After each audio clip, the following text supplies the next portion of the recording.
pita suara. Dua ideologi ini ibarat arus, berbeza rupa namun sejiwa dalam memerdekakan watan.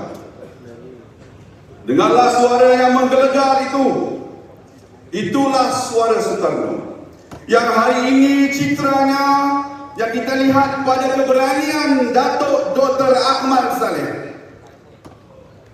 Beliau adalah lidah rakyat yang tidak mengenal bahasa diplomasi apabila maruah bangsa diinjak-injak. Gaya Soekarno Akmal ini adalah gaya yang berkata, biarpun tubuh kita hancur berderai, namun maruah bangsa tidak boleh dibiarkan terhina. Apabila agama dipelekeh, apabila bangsa dipandang sepi, beliau muncul bagaikan halilintar yang melelahkan. Beliau mengingatkan kita bahawa UMNO bukan sebuah kelab elit yang hanya tahu duduk di kursi empuk sambil menghirup kopi yang mahal. Dia kata anti klaim. UMNO ini adalah pesta rakyat. Beliau mahu kita kembali menjadi benteng yang menanduk setiap keangkuhan tanpa api yang membara dalam dada seperti ini. UMNO hanyalah sebuah jasad tua yang tidak lagi mempunyai. Namun saudara-saudara, sebuah revolusi tidak akan menang hanya dengan jeritan.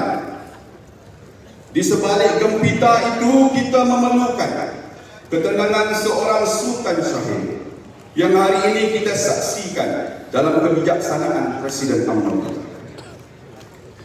Jika Soekarno adalah api, maka Syahid adalah air yang mengalir tenang namun mampu menghancurkan batu bara. Beliau adalah sang diplomat yang bermain catur di atas papan yang penuh dengan musibah. Yang Bapak Presiden kita faham seperti mana Syahid faham bahawa untuk menyelamatkan bahtera UMNO daripada karam di tengah samudera politik yang bergelora, nahkoda tidak boleh hanya mengikut emosi penumpang. Beliau harus tahu bila mahu melabuh sauh dan bila mahu mengembangkan layar. Kerjasama dan perundingan bukanlah tanda kelemahan, tetapi itulah kematangan akal. Beliau memastikan suara UMNO tetap didengari di puncak kuasa agar setiap dasar negara tidak meminggirkan anak cucu kita. Inilah politik intelek